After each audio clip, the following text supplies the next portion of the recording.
করে, দাসত্ব করে। যেহেতু দুনিয়া আমাদের জন্য বানাইছে, আমাদেরকে দুনিয়ার জন্য বানায় নাই আল্লাহ তাআলা। আমাদেরকে বানাইছে কিসের জন্য? আখিরাতের জন্য। তো আমরা আখিরাতের অর্জন করব, দুনিয়ার অর্জন না। দুনিয়ার মায়ায় করে ছুটতেছি, এই পেঁয়াজ লাগাচ্ছি, ধান লাগাইতেছি। মসজিদে লোক হয় 2 জন 3 জন, নামাজ পড়ার ফলত মানুষ নেই। বড় মসজিদের একই অবস্থায় মসজিদেও, অধিকাংশ মসজিদ গুলোতে। তো আমরা দুনিয়া নিয়ে পড়ে আছি। এই সন্তান আবুল আহাবের কোনো উপকারে আসে নাই। সন্তান সম্পদ। আবুল আহাব দুনিয়াতে অহংকার করতো কি নিয়ে জানেন? সন্তান এবং সম্পদ নিয়ে। কি নিয়ে? সম্পদ। আর কোন মানুষের যদি এক সরিষার দানা পরিমাণ যদি ভেতরে অহংকার থাকে, সে জান্নাতে যাইতে পারবে না। এক সরিষার দানা পরিমাণ যদি অহংকার থাকে। আবুল আহাব সন্তান এবং সম্পদ নিয়ে অহংকার করত। আমরা কি করতেছি দেখেন, আমরা করতেছি আমার সন্তান আছে, 2টা ছেলে আছে বা 5টা ছেলে আছে, আমার ছেলে ডাক্তার, আমার ছেলে ইঞ্জিনিয়ার, আমার ছেলে জাজ, আমার ছেলে ব্যারিস্টার। এই যে একটা অহংকার, আমার এত জায়গা আছে, এত কিছু আছে, আমরা অহংকার করতেছি। আবুল আহাব যখন মারা যায়, তার সন্তানেরা কোথায় গিয়েছিল মনে আছে? কোথায় গিয়েছিল? পালিয়ে চলে গেছিল। 7 দিন পর এসে একটা মানুষের মাধ্যমে তার লাশটা বাঁশ দিয়ে ঠেলতে ঠেলতে পাহাড়ের উপর থেকে নিচু জায়গায় ফেলে দিয়ে মাটি চাপা দিয়েছে। তার সন্তান সম্পদ কোনো উপকারে আসে নাই, আমাদেরও আসবে না। এজন্য আসুন, আমরা এখনো বুঝি, এখনো সময় আছে। আল্লাহ কিয়ামতের দিন আমাদের আমল দেখবে। কি দেখবে বলেন? আমল দেখবে। আমরা সকলে আমল করে যাবো ইনশাল্লাহ। পারবো না ইনশাল্লাহ? আল্লাহ তাআলা আমাদের সকল করে নেক আমল করে যেন মুত্তাকিন হয়ে যেন কবরে যাইতে পারি। আল্লাহ রাব্বুল ইজ্জা আমাদের সকলকে যে তৌফিক দান করুক। সকলে বলি আল্লাহুম্মা আমিন। আলহামদুলিল্লাহ। নবীজিকে হাজির নাজির না জেনে হাজী সাহেবরা যেমন নবীর রওজার পাশে দাঁড়িয়ে নবীর মহব্বতে সম্মানে সালাম দেয়, আমরাও তেমন নিজেদেরকে ধ্যানে নবীজির রওজার পাশে হাজির করে নবীজিকে হাজির নাজির না জেনে নবীজির মহব্বতে ইজ্জতে আসন একটু দাঁড়িয়ে সালাম দেই। ইয়া নবী সালাম আলাইকা, ইয়া রাসূল সালাম আলাইকা, ইয়া হাবিব সালাম আলাইকা,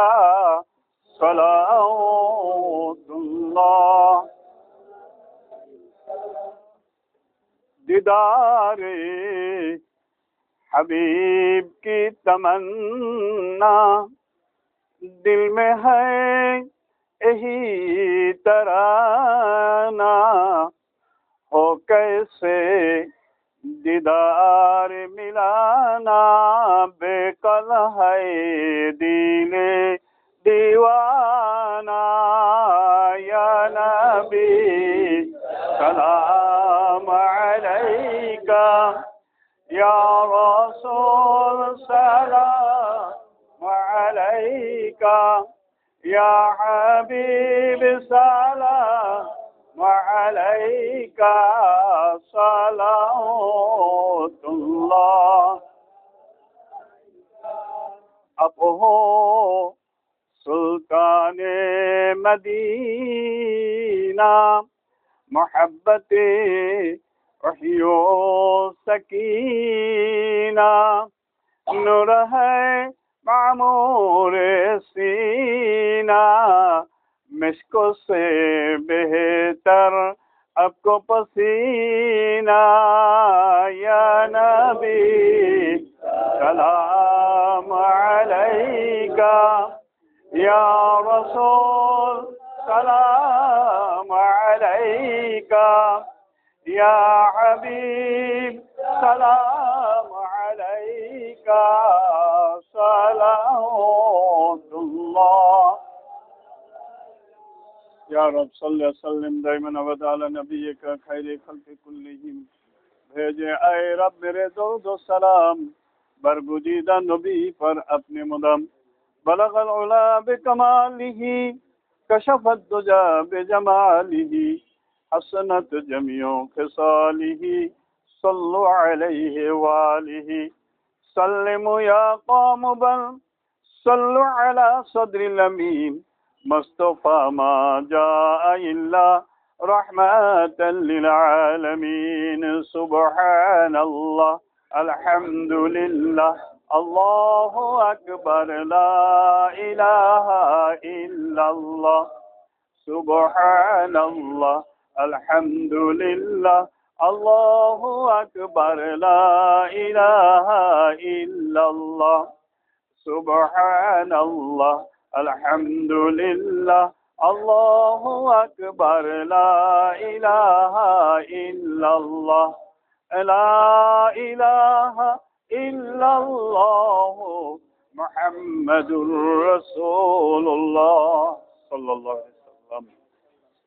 আলহামদুলিল্লাহ, আল্লাহ তাআলা আমাদেরকে মিলাদুন নবীর মাহফিলে আসবার তৌফিক দান করেছেন।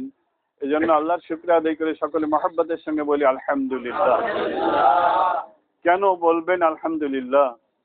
হযরত জালালউদ্দিন সুয়ুতী, যিনি তাফসিরে জালালাইন শরীফ লিপিবদ্ধ করেছেন, তাফসিরে জালালাইন পৃথিবীতে যতগুলি কোরআনের তাফসির আছে তার প্রথম সারিতে একটা তাফসিরে জালালাইন, খুব নির্ভরযোগ্য তাফসির। শুধু তাই নয়, উনি এত বড় আল্লাহর ওলি ছিলেন, আল্লাহ তাআলা পৃথিবীতে যত নবী পাঠাইছেন প্রত্যেক নবীকেই আল্লাহ তাআলা মাযেজা দিয়েছিলেন। কেন? তার কারণ নবী তো মানুষ, দেখতে মানুষের মতো। এলেম কালাম তো অনেক মানুষেরই থাকে, অনেক মানুষ এলেম অর্জন করে, মাদ্রাসায় পড়ে, বিভিন্ন জায়গায় পড়ে, এলেম থাকে, এলেমের দিক দিয়ে সমতায় অনেকেই থাকে। কিন্তু নবীজি যে মানুষের মধ্যে আল্লাহ তাআলা নবীদেরকে যে প্রেরণ করেছিলেন, তারা যে নবী, তার প্রমাণ হিসাবে প্রত্যেক নবীকে আল্লাহ তাআলা মাযেজা দিয়েছিলেন। এলেমে অনেকেই সমকক্ষ থাকতে পারে, আমলে অনেকেই সমকক্ষ থাকতে পারে, চেহারা সুরাতে অনেকেই সমকক্ষ থাকতে পারে। এই জন্য পার্থক্য আল্লাহ করে দিয়েছেন যে সাধারণ আলেম, সাধারণ মানুষ এবং নবীদের মধ্যে পার্থক্য হলো যে নবীদের মধ্যে মাযেজা থাকবে। তো যত নবী আল্লাহ দিয়েছেন তাদের মাযেজা তারা নিয়ে দুনিয়ায় এসেছিলেন, আবার মাযেজা নিয়েই তারা চলে গিয়েছেন। কোন নবী কোনো মাযেজা দুনিয়াতে রেখে যান নাই। একমাত্র আমার আপনার নবী, দয়ার নবী, মায়ার নবী, উম্মতের পাগল নবী, কান্ডারি নবী, ধ্যানের ছবি, পেয়ারা নাম হযরত আহমদী মুস্তাফা, মুহাম্মদ মুস্তাফা সাল্লাল্লাহু আলাইহি ওয়াসাল্লাম, তিনি যাবার আগে বলেছেন, হে আমার উম্মতেরা, আল্লাহ তাআলা আমাকে যে ৪৫০০ ঊর্ধ্বে মাযেজা দিয়েছিলেন, আমি একটা মাযেজাও কবরে নিয়ে যাইনি, আমি প্রত্যেকটা মাযেজাই আমার উম্মতের জন্য রেখে গেলাম। বলেন সুবহানাল্লাহ। তার মানে এই উম্মতের মধ্যে মাযেজা কারামত আকারে প্রকাশিত হবে। এই উম্মতের মধ্যে যারা আলেম, এলেমে সমকক্ষ, আমলে সমকক্ষ, পোশাকে সমকক্ষ, চেহারা সুরতে সমকক্ষ, সুন্নাতের আমলে সমকক্ষ, সব দিক দিয়েই সমকক্ষ অনেক আলেম থাকবে। কিন্তু তার মধ্যে হাক্কানি আলেম কারা হবে? এই হাক্কানি আলেম চিনবার জন্য আল্লাহ তাআলা দিয়েছেন হলো কারামত। হাক্কানি আলেমদের চিনবার জন্য আল্লাহ কারামত দিয়েছেন। এই কারামত দ্বারা বোঝা যায় যে কে সাধারণ আলেম আর কে হাক্কানি আলেম। এই জালালউদ্দিন সুয়ুতীকে আল্লাহ কারামত দিয়েছিলেন, এমন একটা কারামত যে তিনি একদিন জোহরের নামাজের পরে উঠে বলছেন, ওনার যে খলিফা ছিল, ওনার যে খাদেম ছিল, যে আমি ইচ্ছা করছি খানায় কাবায় গিয়ে আসরের নামাজ পড়বো। তো এখন খাদেম বলছে, হুজুর এটা কি করে সম্ভব? এখান থেকে তো খানায় কাবায় হেঁটে যেতে 15 দিন সময় লাগে। কয়দিন লাগে? 15 দিন সময় লাগে। তো আমি আপনি কি করে যাব এখন? আপনি আসরের নামাজ, তাহলে তুমি যাবে কিনা তাই বলো। কয় জি হুজুর। তো তাহলে অজু করে আসো। অজু করে আসার পরে উনি বললেন যে আমার বাম হাতখানা ধরো, চক্ষুটা বন্ধ করো, আর বিসমিল্লাহির রহমানির রহিম বলে কদম ফেলো। তো চক্ষু বন্ধ করে উনি কদম ফেলতেছে আর কদম গুনতেছে। 25 কদম যাওয়ার পরে জালালউদ্দিন সুয়ুতী খাদেমকে বললেন যে বাবা চক্ষু খোলো।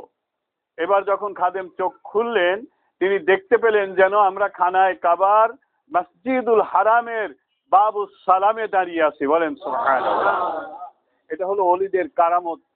নবীদের যেমন আল্লাহ মাযেজা দিয়েছিলেন, তেমন ওলিদের এরকম কারামত আল্লাহ তাআলা দিয়েছিলেন। এটা হলো ওলিদের কারামত। তাহলে উনি একজন বড় আলেম ছিলেন, মুফাসসিরে কোরআন ছিলেন এবং উনি একজন আল্লাহর ওলিও ছিলেন, ওনার মধ্যে কারামত ছিল। তো যাদের মধ্যে কারামত থাকে তারাই আল্লাহর ওলি, তারাই আল্লাহর ওলি। তবে কারামতের সবচেয়ে বড় কারামত হলো ফরজ, ওয়াজিব, সুন্নাত, মুস্তাহাবের আমল যে পরিপূর্ণ করবে, এটা হলো সবচেয়ে বড় কারামত। এটা হলো সবচেয়ে বড় কারামত।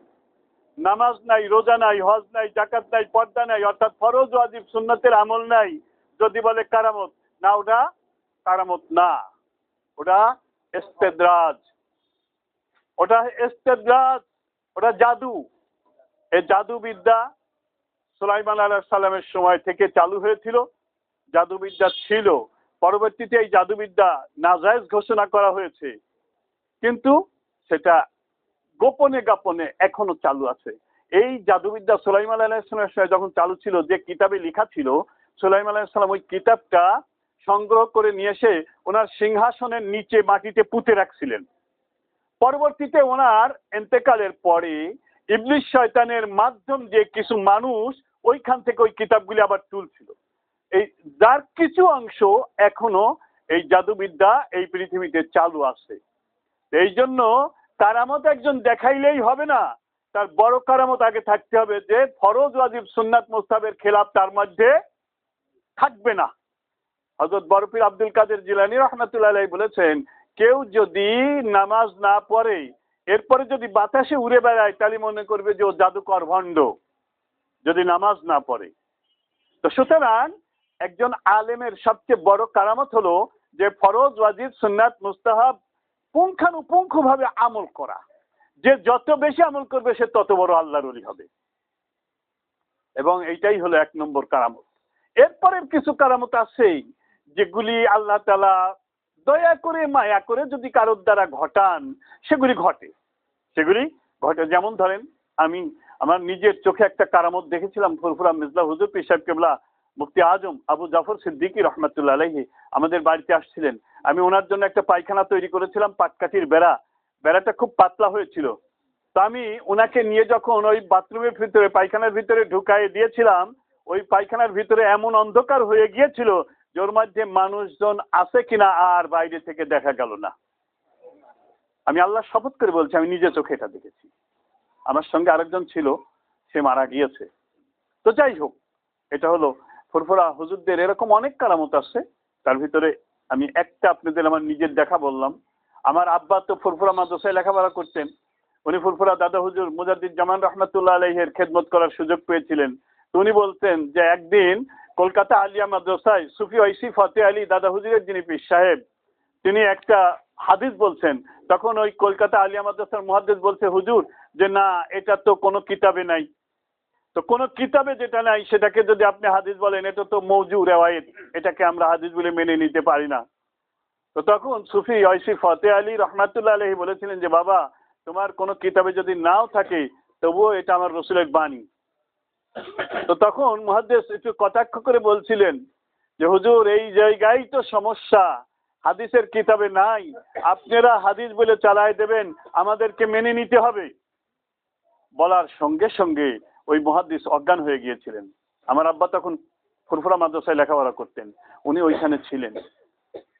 তিনি বললেন অজ্ঞান হয়ে গেল।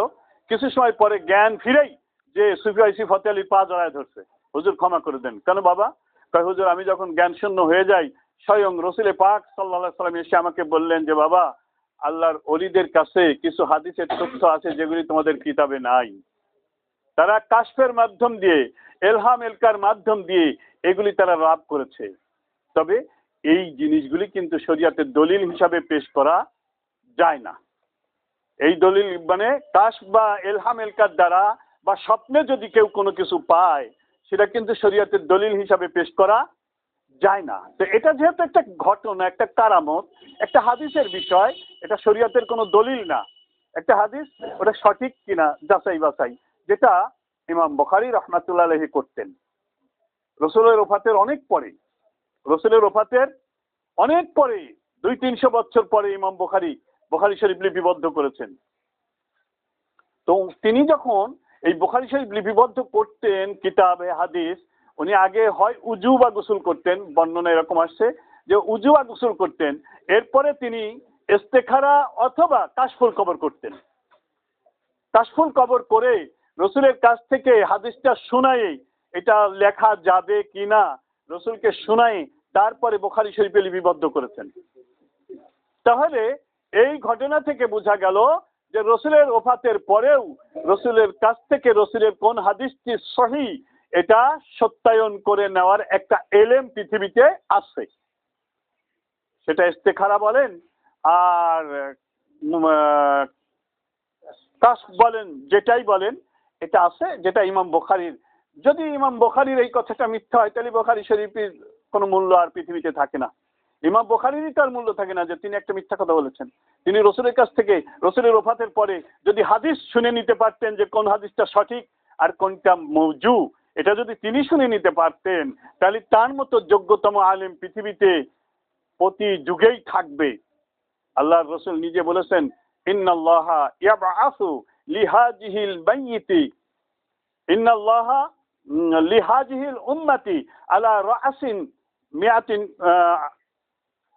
হাদিসটার ইবারত ইন্নাল্লাহা ইয়াবআসু লিহাজিহিল উম্মতি আলা রাসিন মিয়াতিন কুল্লু সানাতিন ফায়ুজাদ্দাদু লাহা দীনাহা। হাদিসটার ইবারত সঠিক হলো না, মাঝে মধ্যে হয়তো বাদ গেছে আর কি, আমি অনেকদিন আগে পড়ছিলাম তো মনে নাই। এর অর্থ হলো এই, রসুল বলেছেন নিশ্চয়ই আমার ওফাতের পরে এই উম্মতের মধ্যে প্রতি 100 বছরের মাথায় একজন করে মুজাদ্দিদ প্রেরণ করবেন যিনি দিনকে নবায়ন করবেন। তাহলে আল্লাহর পক্ষ থেকে প্রতি 100 বছরের মাথায় একজন করে এই দিন নবায়নকারী আসবেন। এটা রসুলের হাদিস, আবু দাউদ শরীফ, যেটা ইসলামিক ফাউন্ডেশন থেকে প্রকাশিত হয়েছে। এই আবু দাউদ শরীফের 4142 নম্বর হাদিস অথবা 4241 নম্বর হাদিস, ইসলামিক ফাউন্ডেশনের বাংলাটার 5ম খণ্ডের প্রথমের দিকেই আছে হাদিসটা, যে নিশ্চয়ই আল্লাহ তাআলা এই উম্মতের মধ্যে প্রতি 100 বছরের মাথায় একজন করে মুজাদ্দিদ সমাজ সংস্কারক প্রেরণ করবেন যিনি দিনকে সংস্কার করবেন, অর্থাৎ দিনের মধ্যে যে বেদাত ঢুকেছে সে বেদাতগুলি বের করে দেবেন এবং দিনের ভিতর থেকে যে সুন্নাতগুলি বিলুপ্ত হয়েছে সেই সুন্নাতগুলি তিনি প্রতিষ্ঠিত করবেন। তিনি নতুন কোনো কিছু দেবেন না। তো যাই হোক, তো এই জামানার মুজাদ্দিদ ছিলেন মুজাদ্দিদ জামান ফুরফুরা দাদা হুজুর আবু বকর সিদ্দিকী রহমাতুল্লাহ আলাইহি। তো এরকম যোগ্য আলেম যারা আসবেন, আল্লাহ যাদেরকে মুজাদ্দিদ করে পাঠাবেন তাদের ভিতরে আল্লাহ এই যোগ্যতা দেবেন যে তারা কোন হাদিসটি সহি মওজু এটা তারা যাচাই বাছাই করে নিতে পারবেন কাশফের মাধ্যম দিয়ে বা ইস্তেখারার মাধ্যম দিয়ে। আল্লাহ তাআলা ওনাদেরকে এই যোগ্যতা দিয়েছিলেন। যাই হোক, আমি যে কথা বলছিলাম যে জালালউদ্দিন সুয়ুতী তিনি একটা কিতাব লিখছেন আল হাবিলিল ফতোয়া। এই আল হাবিলিল ফতোয়াটা কিতাবটা আরবিতে লেখা, এখনো এর বাংলা হয়নি। এর প্রথম খণ্ড বইটা আমার কাছে আছে। এর প্রথম খণ্ডের 181 নম্বর পৃষ্ঠায় তিনি যেটা আরবিতে লিখেছেন তার বাংলা হলো এরকম যে কোনো মানুষ যদি নেক নিয়ত করে মিলাদের আয়োজন করে তাবারক বিতরণ করে আল্লাহ তাআলা তার নিয়ত পূর্ণ করবেন, নেকিও দান করবেন। জোরে বলবেন না সুবহানাল্লাহ। সেই মজলিসে আপনি বসছেন, এই জালালউদ্দিনের এত প্রশংসা করলাম কেন, যে তার মতো লোক যে কথা লিখেছে এই কথার বিরোধিতা করার মতো যোগ্য আলেম বা তার যে কারামত ছিল যে 15 দিনের পর কয়েক মিনিটের ভিতরে চলে যায়, যে কারামত তার ছিল, এরকম কারামত ওয়ালা কি এখন সমাজে আছে একজন? কি বলেন আছে? তাহলে তিনি এত বড় যোগ্য আলেম, আল্লাহ মনোনীত মানুষ এবং একটা তাফসির, পৃথিবীতে যতগুলি তাফসির আছে তার প্রথম সারির একটা তাফসির, তাফসিরে জালালাইন।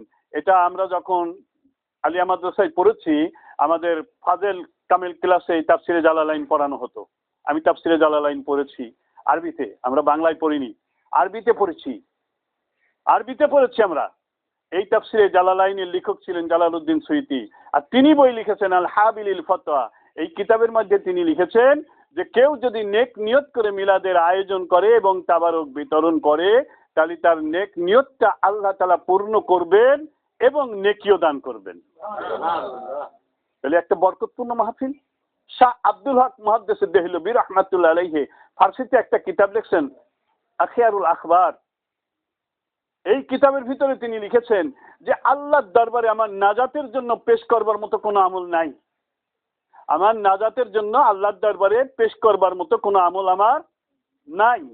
কেবল আমি রওজার পাশে গিয়ে আমি মিলাদে দাঁড়িয়ে নবীকে সালাম দিয়েছি, আমি মনে করি আমার নাজাতের জন্য এই আমলটা আল্লাহর সামনে পেশ করা যাবে। জোরে বলবেন না সুবহানাল্লাহ। হাজী এমদাদুল্লাহ মুহাজিরি মুফতি রহমাতুল্লাহ আলাইহি কওমি আলেমদের দাদা পীর, তাবলীগ জামাত কওমি আলেম যারা আছেন এদের দাদা পীর হাজী এমদাদুল্লাহ মুহাজিরি মুফতি রহমাতুল্লাহ আলাইহি হায়াত এমদাদিয়া, ওনার জীবনী আমার কাছে আছে। নাসরুত্তিব ওনার লেখা একটা বই আমার কাছে আছে। ওনার লেখা হাত মাসাইল একটা বই আমার কাছে আছে। এই হাত মাসাইলের ভিতরে তিনি লিখেছেন যে আমি বরকতের জন্য প্রতি বছর মিলাদ পড়ি এবং মিলাদে কিয়াম করে অর্থাৎ দাঁড়িয়ে সালাম দিয়ে আমি তৃপ্তি লাভ করি। বলেন সুবহানাল্লাহ। কওমি আলেমদের মাথার তাজ হাজী এমদাদুল্লাহ মুহাজিরি মক্কিকে চেনে না এমন কোন কওমি আলেম পৃথিবীতে নাই। তার লেখা কিতাব বইটা আমার কাছে আছে।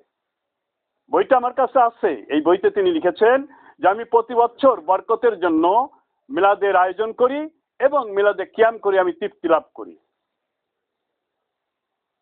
তারই খলিফা আশরাফ আলী থানভী রাহমাতুল্লাহ আলাইহি তিনি প্রথমের দিকে ইসলাহুর রুসুম কিতাবের ভিতরে মিলাদ কিয়ামকে বেদাত বলেছেন, হারাম বলেছেন, আর একটাকে ফরজ বলেছেন। কিয়াম না সেটা মিলাদ।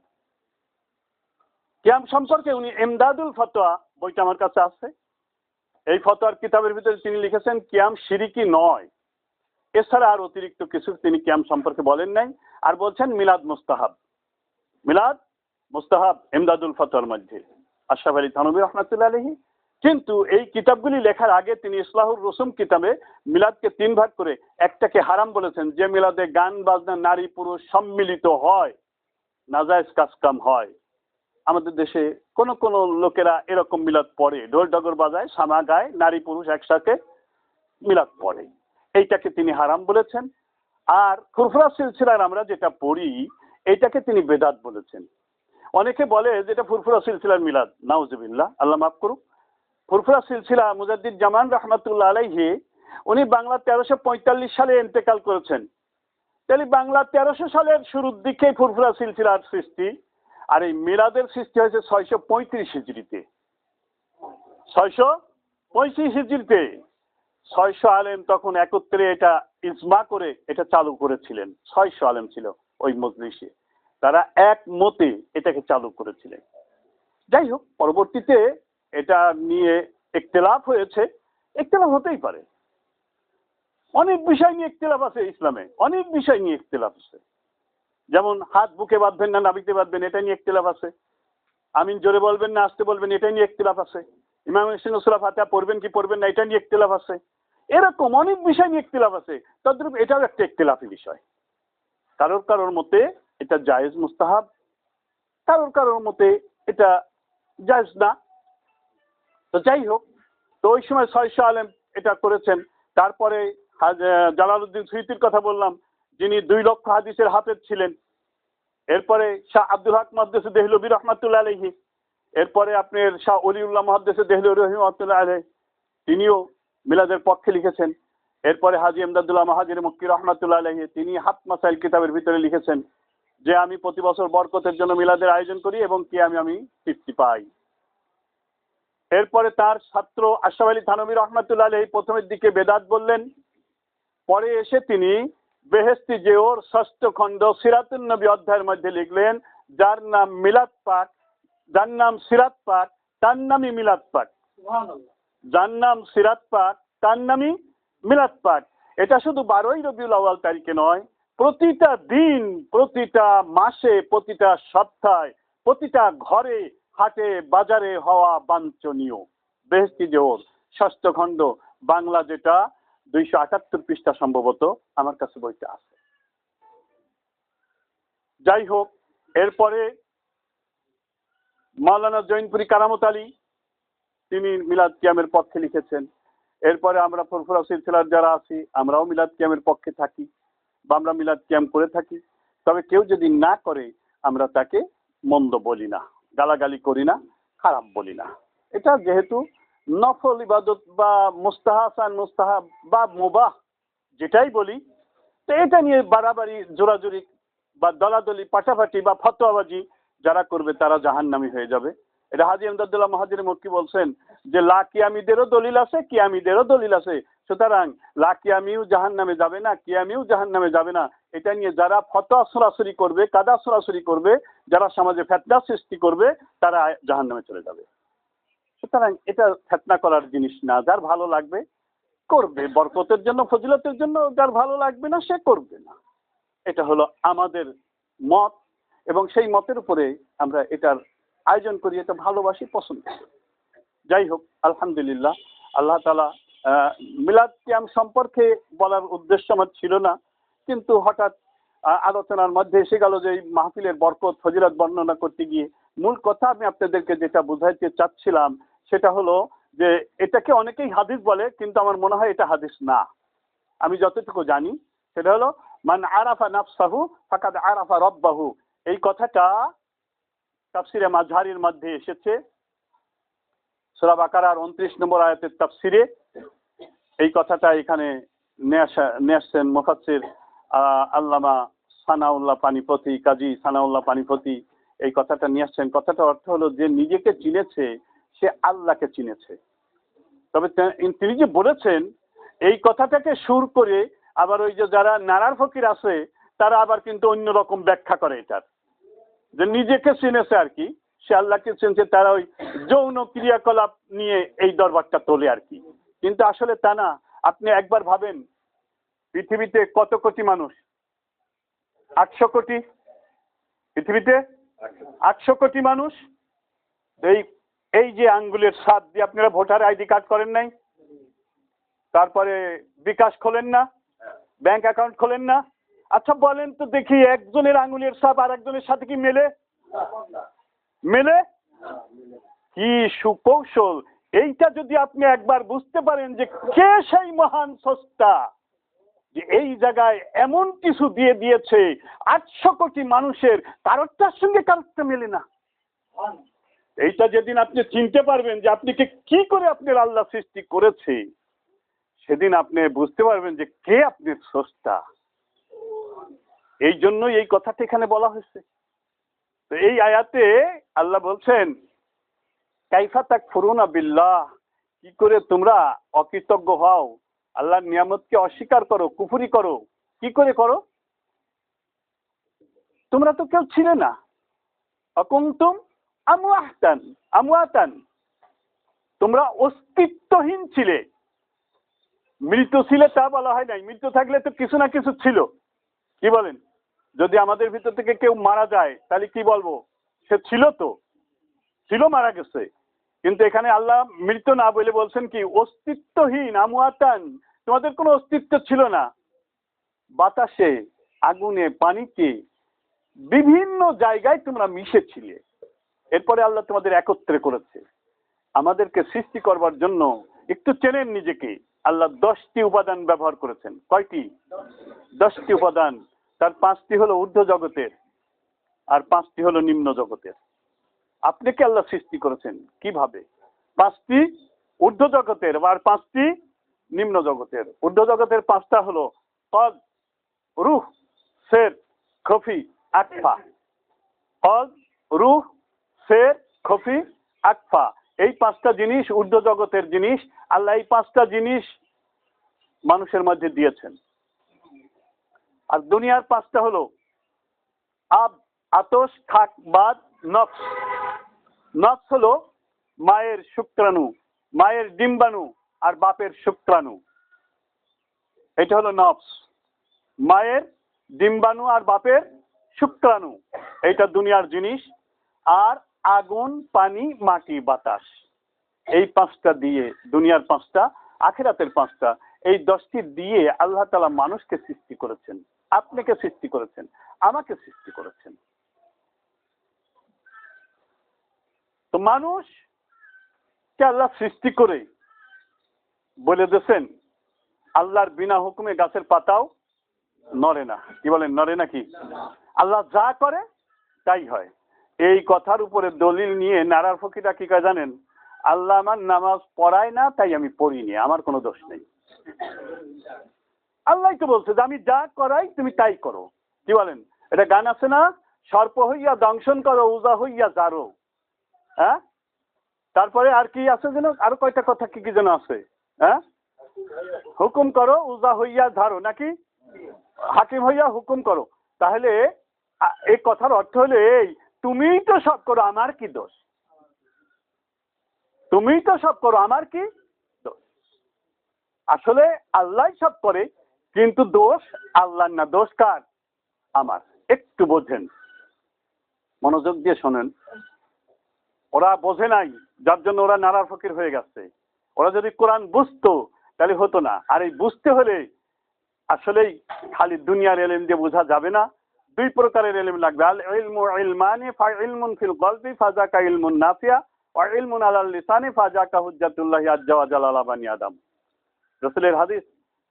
হাসান বসরি বলছেন যে এলেম দুই প্রকার, একটা কলবি, এটা উপকারী, আর একটা জবানি, এটা বান্দার বিপক্ষে আল্লাহর দলিল। এই যে আমি যে কথাগুলি বলছি এটা কিন্তু আমার জবানি এলেম, আর একটা আছে কলবি এলেম, এইটাই হলো আমার জন্য উপকারী এলেম।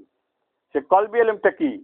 যে কি করে লোভ, রাগ, হিংসা, অহংকার দমন করে হক হালালের উপরে আমি চলতে পারবো, এই যোগ্যতা, এটাকে বলা হয় কলবি এলেম।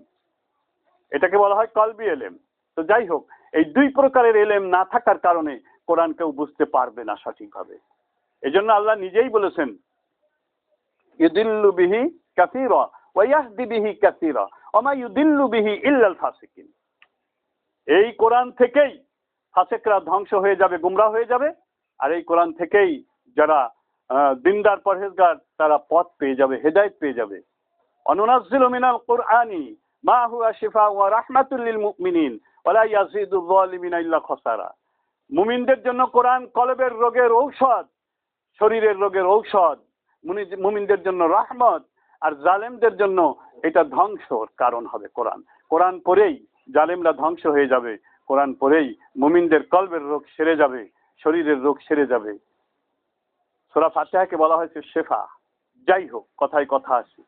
আমি যে কথা বলতে চাচ্ছিলাম যে আল্লাহ তাআলা আসলে মানুষকে সৃষ্টি করেছেন এবং মানুষকে এই পৃথিবীতে পরিচালনার জন্য যা প্রয়োজন দিয়ে দিয়েছেন।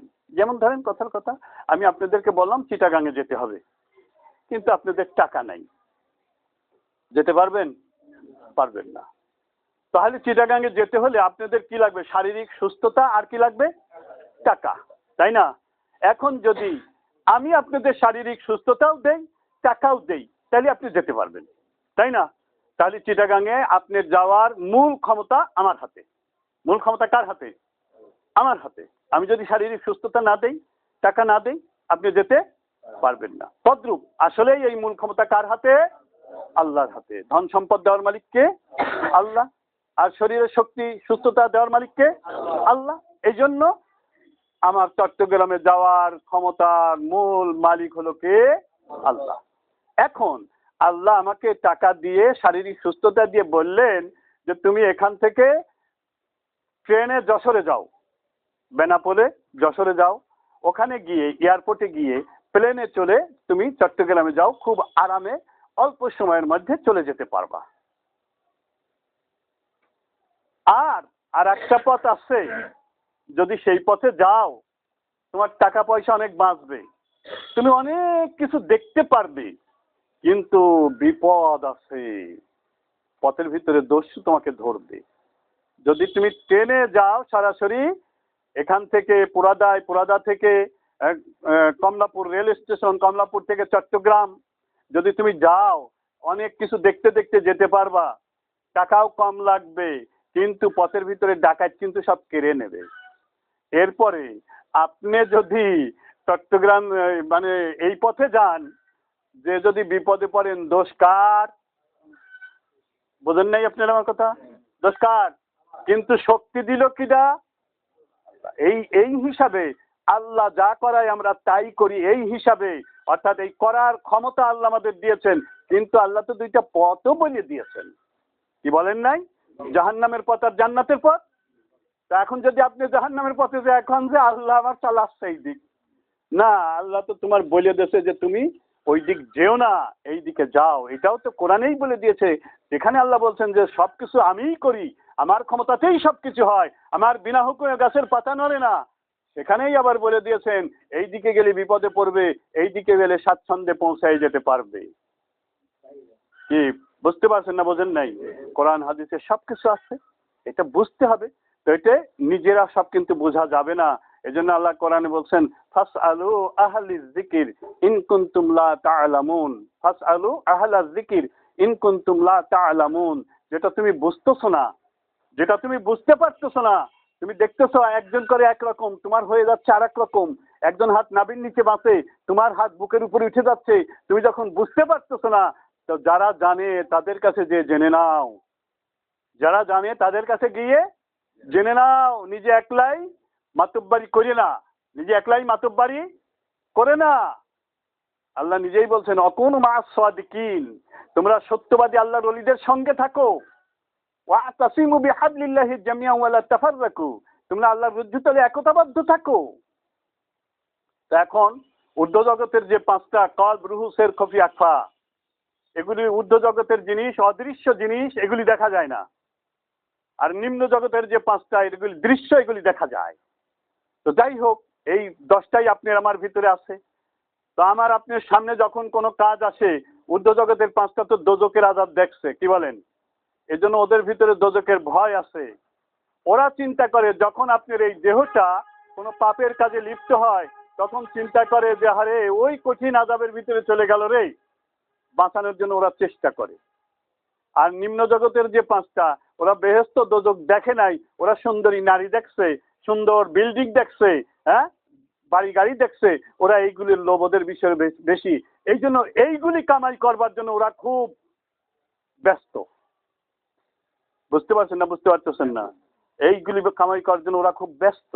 এখন এই দুই জগতের যে দুইটা, দুই জগতের দুইটার খোরাক কিন্তু আলাদা। নিম্ন জগতের যে 5টা, এদের খোরাক নিম্ন জগতেই পাওয়া যায়। ঊর্ধ্ব জগতের যে 5টা, তাদের খোরাক ঊর্ধ্ব জগতেই পাওয়া যায়। ঊর্ধ্ব জগতের খোরাক হলো আল্লাহ তাআলার জিকির, নামাজ, রোজা, হজ, যাকাত, এগুলি সব ঊর্ধ্ব জগতের যে 5টা, তার খোরাক। তো যারা নামাজ বেশি পড়বে, রোজা বেশি করবে, নফল নামাজ বেশি বেশি পড়বে, আজকাল তো নফল নামাজ নাই বললেই চলে, সুন্নত নাই বললেই চলে, কি বলেন? ইমাম সাহেব আগে বাড়ায়, সব মসজিদের থেকে দেখবেন ইমাম সাহেব আগে বাড়ায়, এর ব্যস্ততা বেশি। তার কারণ অনেক কাজ করে শুধু টাকা উপার্জনের, অনেক কাজ করে কিন্তু শুধু টাকা উপার্জনের কাজগুলি করে, যেটাই করুক। কিন্তু যে যত নফল নামাজ বেশি পড়বে, আল্লাহ তাআলা নিজে বলছেন হাদিসে কুদসির ভিতরে যে বান্দা নফল নামাজ পড়লে ফরজের ত্রুটিগুলি পূর্ণ হবার পরে বান্দা নফল পড়তে পড়তে আমার এত নিকটবর্তী হয়ে যায়, আমি বান্দার হয়ে যাই, বান্দা আমার হয়ে যায়। তাহলে ঊর্ধ্ব জগতের 5টার খোরাক হলো নামাজ, রোজা, হজ, যাকাত, জিহাদ, হ্যাঁ, তাবলীগ, পর্দা ইত্যাদি ইত্যাদি যত ভালো আমল আছে, এগুলি হলো ঊর্ধ্ব জগতের খোরাক। ঊর্ধ্ব জগতের কি খোরাক? তো নামাজ তো বেশি, ফরজ নামাজ বেশি পড়া যায় না, ফরজ রোজা বেশি করা যায় না, নফল নামাজ বেশি পড়া যায়, বেশি পড়তে হবে। 1 2 নম্বর হলো তাও পড়তে হলে ওযু লাগে, হ্যাঁ, কাপড় পবিত্র লাগে, হ্যাঁ, বিভিন্ন জায়নামাজ পবিত্র লাগে, বিভিন্ন সমস্যা থাকে। কিন্তু যদি কেউ দিনরাত 24 ঘন্টা আল্লাহ আল্লাহ আল্লাহ অন্তরে বলে, সুবহানাল্লাহ অন্তরে বলে, লা ইলাহা ইল্লাল্লাহ অন্তরে বলে, তাহলে এটাই ছোট মানুষও পারে, বড় মানুষও পারে, হ্যাঁ, বৃদ্ধ পারে, বৃদ্ধা পারে, যুবক পারে, যুবতী পারে, কাজ করতে করতে পারে, দৌড়াইতে দৌড়াইতে পারে, হাঁটতে হাঁটতে পারে, শুয়ে পারে, সব অবস্থাতেই এই একটা আমল করাই সবচেয়ে সহজ। কি বলেন, ঠিক নেবে? ঠিক। এজন্য এই আমলটা যারা দিনরাত 24 ঘন্টা চালু করতে পারবে, ঊর্ধ্ব জগতের 5টার খোরাক হবে বেশি, ঊর্ধ্ব জগতের 5টা তখন শক্তিশালী হবে। আর যদি নামাজ কম করেন, নফল নামাজ কম করেন, রোজা কম করেন, আপনি জিকির আজকার কম করেন, কোরআন তেলাওয়াত কম করেন, তাহলে ঊর্ধ্ব জগতের 5টা খাবার কম পায়া দুর্বল হয়ে যাবে। আর নিম্ন জগতের 5টার পেট ভরে খাবার দেবেন, মাছ, গোস্ত, দুধ, ডিম, দই, এরা শক্তিশালী হয়ে যাবে। তখন কি হবে? এই দুইজন যখন জিহাদ করবে, তখন ঊর্ধ্ব জগতের 5টা পরাজিত হয়ে যাবে, নিম্ন জগতের 5টা জয়যুক্ত হয়ে যাবে, গুনায় লিপ্ত হয়ে যাবে। আর যখন ঊর্ধ্ব জগতের 5টাকে শক্তিশালী করে রাখতে পারবেন, নিম্ন জগতের 5টা দুর্বল থাকবে, তখন ঊর্ধ্ব জগতের 5টা জয়যুক্ত হয়ে যাবে জিহাদে, তখন আপনার এই জাহান্নামের পথ থেকে বেঁচে জান্নাতের দিকে আপনাকে নিয়ে যাবে। এজন্য ঊর্ধ্ব জগতের 5টাকে সচল করবার জন্য আল্লাহ রসুল হাদিসে বলেছেন যে তোমরা পেটের 3 ভাগের 1 ভাগ খানা খাও, 1 ভাগ পানি আর 1 ভাগ নিঃশ্বাসের জন্য বাতাসের জন্য রেখে দাও। অথচ আমরা কিরকম খাওয়া খাই জানেন? খাইতে খাইতে, বিশেষ করে দাওয়াত খাইতে গেলে খাইতে খাইতে এমন খাওয়া খায়, পরে গ্যাস ফর্ম করলে ছেলে যদি ডাক্তারের ডেকে নিয়ে আসে আর ডাক্তার যদি বলে যে চাচা এই অ্যান্টাসিডটা খান, কয় বাজান রে অ্যান্টাসিড খাওয়ার জায়গা যদি পেটের মধ্যে থাকতো রসগোল্লা আর একটা খাতাম। এরকম মরার খাওয়া খায়, কিন্তু এটাও জায়েজ হবে না, যেহেতু রসুল নিষেধ করেছেন পেটের 3 ভাগের 1 ভাগ খানা খাও, আর 1 ভাগ পানি পান করো, আর 1 ভাগ নিঃশ্বাসের জন্য খালি রেখে দাও। যদি এরকম কেউ খানা খায়, নিম্ন জগতের 5টা শক্তিশালী হতে পারবে না, দুর্বল থাকবে। ঊর্ধ্ব জগতের 5টা শক্তিশালী থাকবে। তখন ঊর্ধ্ব জগতের 5টা আপনার এই দেহ নামক গাড়ির ড্রাইভার হবে। তখন তারা গাড়িটা সুন্দর রাস্তায় যে চালায় জান্নাত পর্যন্ত পৌঁছায় দেবে। আর ঊর্ধ্ব জগতের 5টা যদি দুর্বল হয়ে যায়, আপনি যদি জিকির মুরাকাবা মুশাহাদা না করেন, কোরআন তেলাওয়াত, নফল ইবাদত, নফল নামাজ বেশি বেশি যদি না করেন, ঊর্ধ্ব জগতের 5টা দুর্বল হয়ে যাবে। নিম্ন জগতের 5টা শক্তিশালী হয়ে আপনার দেহ নামক গাড়ির স্টিয়ারিং তাদের হাতে চলে যাবে। তারা কি করবে? ভাঙাচুরো জঙ্গলের ভিতর দিয়ে নিয়ে চলে যাবে। যখন জঙ্গলের ভিতরে গাড়ি পৌঁছাবে, শয়তান নামক দুশমন আপনার এসে ঈমান আমল সব আপনার ছিনতাই করে নিয়ে চলে যাবে। এই তালিম তরবিয়ত নেওয়ার জন্য, দেওয়ার জন্য আল্লাহ তাআলা কিছু মানুষকে পৃথিবীতে সিলেকশন করেছেন, তারা এগুলি করেন। তো আমরা এরকম কিছু মানুষের সঙ্গে তাওয়াল্লুক রাখি। আমাদের ওখানে এই তালিম তরবিয়ত প্রতি শুক্রবারে মাগরিব থেকে এসা পর্যন্ত, এমনকি প্রতিদিনই হয়, প্রতি শুক্রবারে সাপ্তাহিক হয়, প্রতি মাসে তাদের 12 তারিখে হয়। তো এই জন্য আপনাদেরকে সেখানে যেয়ে এই জিকির মুরাকাবা মুশাহাদা করে ঊর্ধ্ব জগতের 5টাকে শক্তিশালী করবার জন্য আহ্বান জানাচ্ছি। আপনারা সকলেই যাবেন ইনশাল্লাহ। আর বিশেষ করে আগামীকাল শুক্রবারের পরের শুক্রবারে 19শে ডিসেম্বর আমাদের ওখানে বাৎসরিক মাহফিল। ফুরফুরা হুজুরা আসতে চেয়েছেন, যদি পাসপোর্ট ভিসা বা শারীরিক অসুস্থতার কারণে কোনো অসুবিধা না ঘটে তাহলে ওনারা আসবেন। আপনারা সকলেই যাবেন ইনশাল্লাহ। আমার কথা কে আসলো কে না আসলো আমাদের দেখার দরকার নেই, আমরা নেকির জন্য যাব। প্রতি কদমে কদমে নেকি, প্রতি শ্বাস প্রশ্বাসে নেকি। আর কোরআন শিখবো, যেই বলুক তার মুখ থেকে শিখবো, এই নিয়তে সকলেই ইনশাল্লাহ যাবেন এবং যারা এখানে নাই তাদের কাছে দাওয়াতটি পৌঁছায় দেবেন। আল্লাহ তাআলা আমাদের সকলকে তৌফিক দান